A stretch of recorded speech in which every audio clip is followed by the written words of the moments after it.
আজকের এই দিনে যে আমার অনেকগুলো ইচ্ছে পূরণ হবে আমি কখনো ভাবতেই পারিনি। আর এই দিনটার জন্য আমাদের প্রত্যেক বছর একটা করে বছর আমাদের ওয়েট করতে হয়।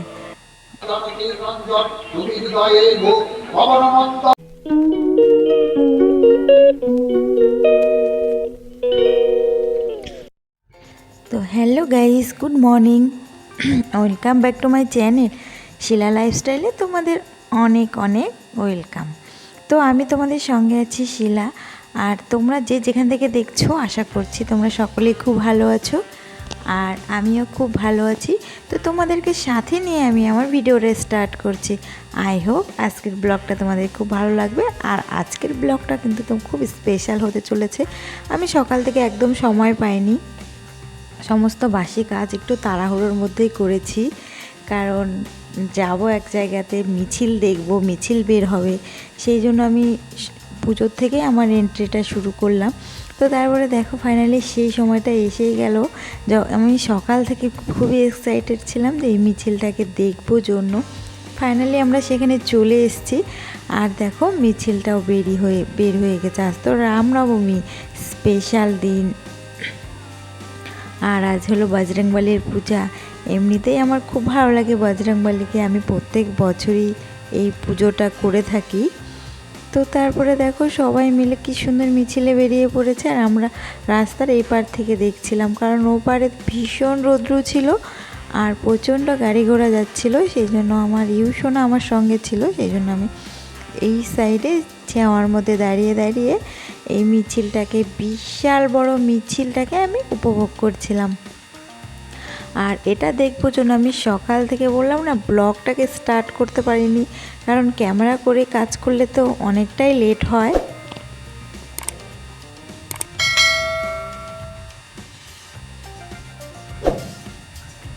সেই জন্য আমি ব্লগটাকে আর ক্যামেরা করে স্টার্ট করিনি, কারণ আমি একবারে এন্ট্রিটা দিলাম পুজো দেওয়ার সময়, এখানে আসবো তার আগ দিয়ে সমস্ত রান্না বান্না করে নিয়ে। আজ একটু হালকা পাতলা রান্না করেছিলাম নিরামিষ, সেটা তোমাদের সঙ্গে শেয়ার করা হয়নি। আর আমি তো খাবো না, আমার তো উপোসী, আর আমার ইউসোনাতে খেতেই পারে না, ওর জন্য খিচুড়ি রান্না করেছিলাম। তারপরে দেখো তাড়াতাড়ি করে আমি চলে এসেছিলাম এই সুন্দর দৃশ্যটাকে দেখার জন্য, কারণ গত বছর আমি এই দৃশ্যটাকে দেখতে পারিনি। তা আমার দুর্ভাগ্য, আর এই বছর আমার সৌভাগ্য বলতে পারো, কারণ আমি এত সুন্দর দৃশ্যটাকে দেখলাম। আর দেখে আমার এত ভালো লেগেছিল যে আমি ভাবতেই পারিনি যে আমার ভিতর থেকে একটা শ্রীরাম শ্রীরাম বলে একটা শব্দ বেরোচ্ছিল। আর সত্যি এই রাম কথাটা শুনলে আমার একদম মন প্রাণ একদম ভরে যায়। আর এই রামের মধ্যে একটা সত্যি একটা রামই আছে, যেটা দেখে আমার মন একদম শান্ত হয়ে যায়।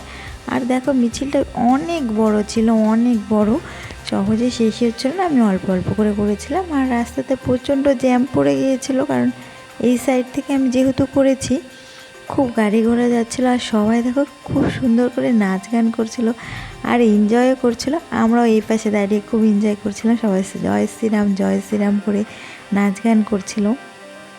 আর আমিও ভেবেছিলাম যে একটু বের হব, কিন্তু প্রচণ্ড রৌদ্র ছিল, আর রৌদ্রর জন্য আমি আর যেতে পারলাম না। এখানে দেখো সবাই কী সুন্দর ডান্স করছে, ওদের দেখে আমারও মনটা খুব ভরে গেল। তো যাই হোক, প্রত্যেক বছরই এই দিনটা আসবে, আর এই দিনটার জন্য আমরা সবসময় ওয়েট করে থাকি। এই রামনবমী আসলে ভোরবেলা করে উঠি, মানে টাইমের একটু আগেই উঠে পড়ি, কারণ আমরা এই জিনিসটাকে উপভোগ করবার জন্য। তো সবাই সুস্থ থেকো, ভালো থেকো, এই দিনটা দেখার জন্য সবার যেন সৌভাগ্য হয়। আর তারপরে দেখো রাস্তার সাইড দিয়ে কত লোক, এই সাইডে ওই সাইডে প্রচুর লোক, আর এখানে সবাইকে রাম লক্ষ্মণ সীতা সাজিয়েছিল, সবাই গান করছিল, নাচ করছিল, একদম দেখেই মনটা ভরে গেল। এটা দেখার জন্য আমরা হনুমান পূজা দিতে যাইনি, আর আমাদের এখানে এটা দেখার জন্য হনুমান পূজাটা একটু দেরিতেই হয়েছে এবার, কারণ সবাই তো এটার একটা আশা করে থাকে যে এই মিছিলটাকে দেখবে।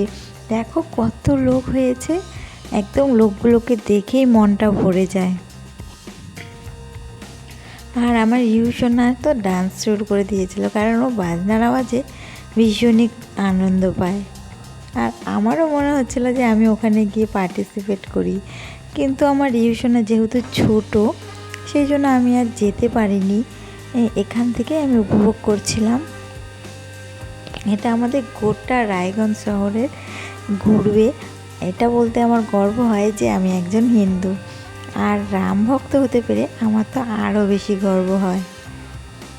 আমার শহর রায়গঞ্জে যেখান থেকে দেখছো আমাকে কিন্তু কমেন্টে জানাবে যে তোমরা কোথা থেকে দেখছো। আমি তো রায়গঞ্জ থেকে দেখছি। আর দেখলে কত সুন্দর সুন্দর একটা উপভোগ করার জিনিস।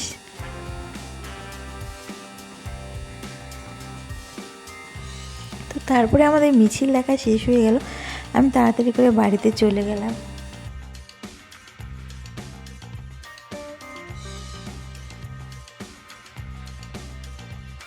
বাড়িতে গিয়ে আমি তাড়াতাড়ি করে রেডি হয়ে এখন আমরা বেরিয়ে পড়লাম যে হনুমান পূজার ওখানে যাব। আমি বজরংবলীর পূজা করি, কারণ যেতে যেতে আমাদের অনেকটা লেট হয়ে গিয়েছিল, প্রায় 3টে বেজে গেছিলো।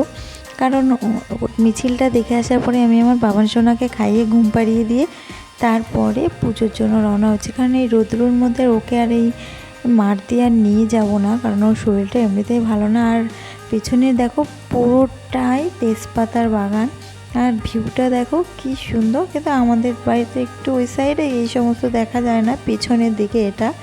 আমরা হেঁটে হেঁটে যাচ্ছিলাম, কারণ পাশেই ছিল আমার বজরংবলীর মন্দির। আর জাস্ট তোমরা শুধু ভিউটাকে শুধু উপভোগ করো, পিছনটাতে জাস্ট অ্যামেজিং।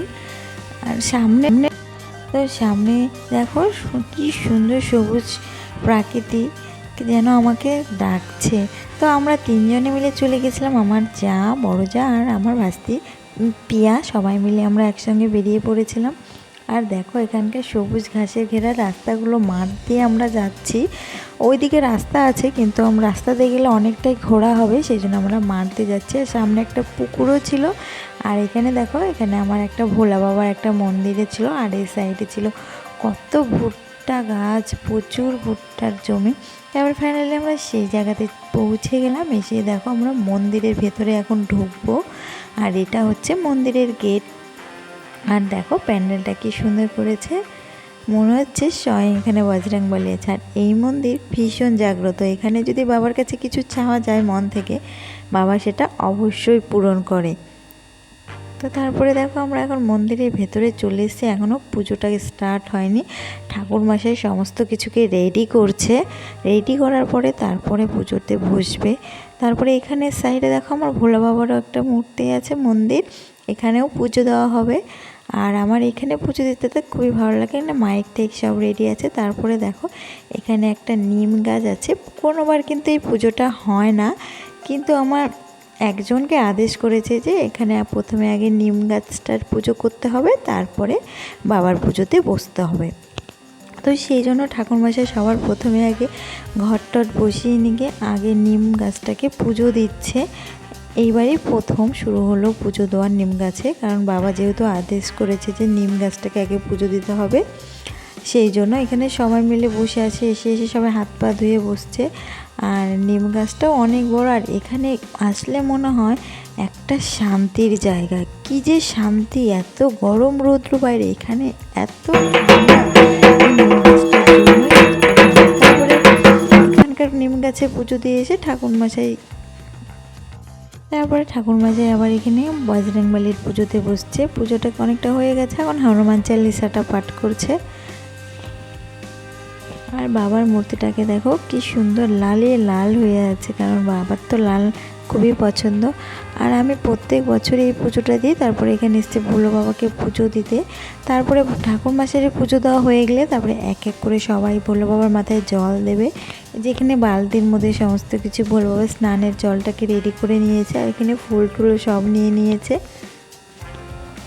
আর এখানে পুজো দিয়ে আসলে আমার সত্যি খুব শান্তি লাগে, কারণ বছরে একবারই এখানে আসা হয়, সেরকম করে আমি আসতে পারি না, বের হতে পারি না। তো তারপরে দেখো সবাই এক এক করে অনেকের পুজো দেওয়া হয়ে গিয়েছে। তারপরে আমি লাস্টের দিকে এসেছি, কারণ প্রথমে প্রচণ্ড ভিড় ছিল, আর ভিড়ের মধ্যে বাবাকে ঠিকঠাক মতো পুজো দেওয়া যায় না। আর আমার ইচ্ছে ছিল যে আমি নিজের হাতে বাবার মাথায় জল ঢালবো। তো যাক, এই ইচ্ছেটাই আমার পূরণ হলো।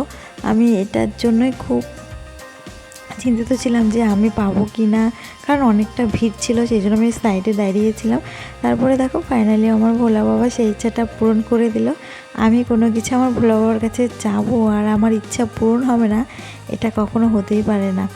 তো যাই হোক, ভোলা বাবা আমার ইচ্ছাটাকে পূরণ করছে, ঠাকুরমশাই মন্ত্র বলছে, আর আমিও ভোলা বাবার মাথায় ফাইনালি জল ঢেলে আমার ইচ্ছাটাকে পূরণ করে ভোলা বাবাকে একটু প্রণাম করে নিলাম। কারণ আমার তো ভোলা বাবা একমাত্র সঙ্গী, যার কাছে আমি আমার সুখ দুঃখের সব কথা বলতে পারি, আর ভোলা বাবা আমার পাশে সব সময় থাকে। এটা ভেবেই আমার খুব ভালো লাগে যে আমি তো ঠিকঠাক মতো পুজোও দিতে পারি না, ভোলা বাবাকে ঠিক মতো ডাকতেও পারি না, তবুও ভোলা বাবা আমার পাশে থাকে, আমার কথা শোনে। আমার কোনো ইচ্ছার কথা যদি তাকে জানাই, সে আমার ইচ্ছাটাকে অপূর্ণ রাখে না, ঠিকই কোনো না কোনোভাবে ঠিক পূরণ করে দেয়। এটা আমার জীবনে সবচেয়ে বড় পাওয়া। তো ভোলা বাবা, তুমি সবাইকে ভালো রেখো, সুস্থ রেখো, আর তুমি ভালো থাকলে তাহলে গোটা জগৎ ভালো থাকবে। তারপরে দেখো, এটাতে আমার ভোলা বাবার রুদ্রাবতার হনুমান, এখানে যজ্ঞ শুরু হয়ে গেছে। আমরা সবাই মিলে পুষ্পাঞ্জলি দেওয়ার পরে ভোলা বাবার পুজোটা হয়ে গেল। তারপরে এখানে একটু পরে যজ্ঞটাকে আরম্ভ করছে। তো তারপর পুজোটা এখানে যজ্ঞ হচ্ছে, আর আমরা এই সাইডে বসেছিলাম। দেখো এখানকার ভিউটা কি সুন্দর না। আর আমাদের আস্তে আস্তে রাত্রি হয়ে গেছিলো, তো পুজো দেওয়া কমপ্লিট হয়ে গেল। তারপরে সবাইকে আমরা খুঁজে খুঁজে প্রসাদ নিচ্ছিলাম। আর দেখো রাত্রের ভিউটা জাস্ট আমেজিং। তো আমি আমার ভিডিওটাকে আর বেশি দূর নেব না, এখানে স্টপ করলাম। তো ভালো লাগলে তোমরা ভিডিওটা দেখবে, আর সাবস্ক্রাইব, লাইক, কমেন্ট করতে কিন্তু একদম ভুলবে না। তারপরে আমরা খিচুড়ি নিয়ে যাচ্ছি সবাই মিলে। আর খিচুড়িটা বাড়িতে এসে তোমাদের সঙ্গে শেয়ার করা হয়নি, আমরা খিচুড়ি খেয়ে নিয়েছিলাম। তো এটাই ছিল আমার আজকের ব্লগ, এতটুকুই করেছি। তো থ্যাংক ইউ সো মাচ আমার ভিডিওটা দেখার জন্য। আর তোমরা কিন্তু অবশ্যই আমার পাশে থাকবে আর আমাকে সাপোর্ট করবে। আর কে কোথা থেকে দেখছো আমাকে কমেন্টে জানাবে। Tata, bye bye, thank you.